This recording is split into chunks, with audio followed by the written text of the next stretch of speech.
Виртуалният модел на интериора подреди артефактите и подсказа предназначението на всяко от помещенията. Една от постройките драматично се различаваше от традиционния неолитен стил, познат по тези земи. В нея нямаше нито пещ, нито дори огнище. Кръстих я зимник. Тя съдържаше колекцията от парчета и питоси, пазещи над 2 тона зърно. Не бе ли това посева, освещаван при настъпването на пролетта и времето за първа сеитба? Другото помещение пазеше само Елена Тритон, един голям питос, трапезна купа и купа за наливане, както и някои дребни занаятчийски инструменти. Не бе ли това древната винарна? Най-интересен се оказа храмът. Централната постройка се състоеше от 2 помещения, измазани с бяла охра. В едното от тях са открити множество фрагменти от трапезни чаши и купи, а в другото, по-скромното по размери, преобладават кухненската посуда. Тези находки ни дават усещането, че присъстваме на някаква церемония и подробности по нейното подготвяне.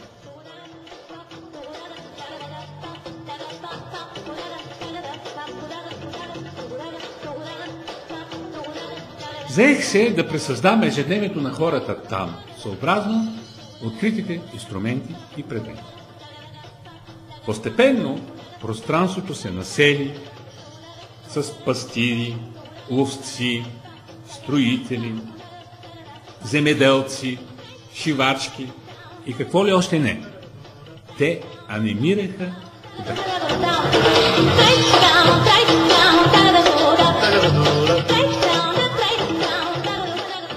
Откритата керамика лесно може да бъде разделена на култова, трапезна и кухненска.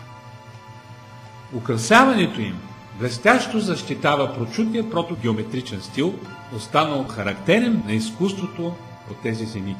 Определено култовите съдове са уникални. Те оформят първата свещена трапеза, регистрирана някога в света. Нека помислим и за чашата с 3 изпъкнали полусфери и за това, откъде ще да е дошла абстрактната й форма. Друг източник на плодовитост? Не е ли това първият свещен Граал? Фамозният Елен ни говори, че са минали минимум 500 години керамично изкуство, за да се появи подобен шедьовър. Това отправя още внушения за неолитния стандарт и стил на живот, достигнат от тукашните обитатели.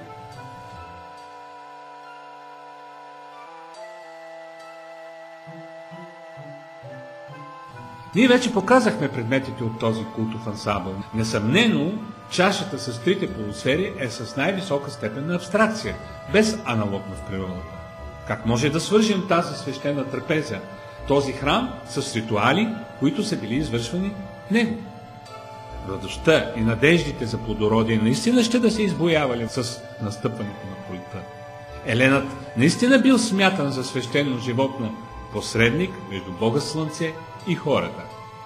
Когато потърсих основа за либретото на балета, който написах по тази тема и посветих на това най-старо култово откритие от България, разчетох и легендата, оставена в статията на откривателя му Детев.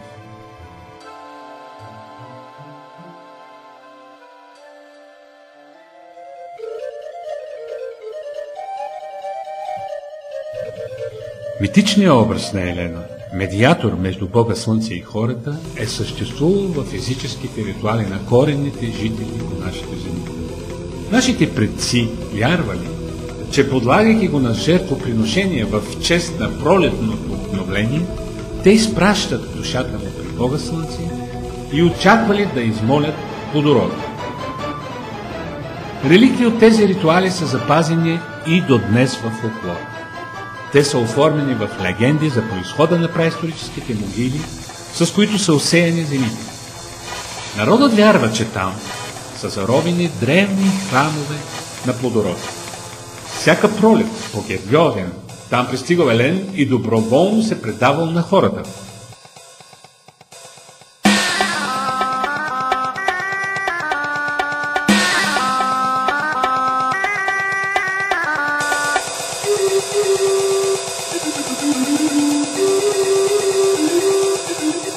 посрещан, нагощаван и оставен да си почине, на следния ден той бил пренасен церемониално в жертва.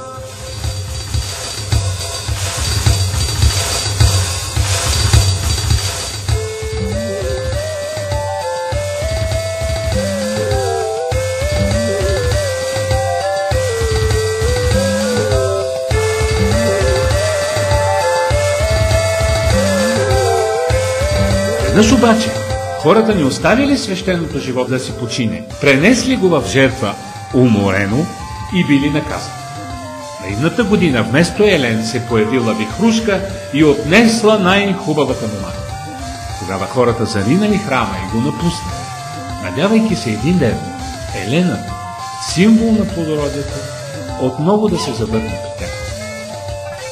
Праисторическият храм край село Молдава съхранил паметта за тези събития.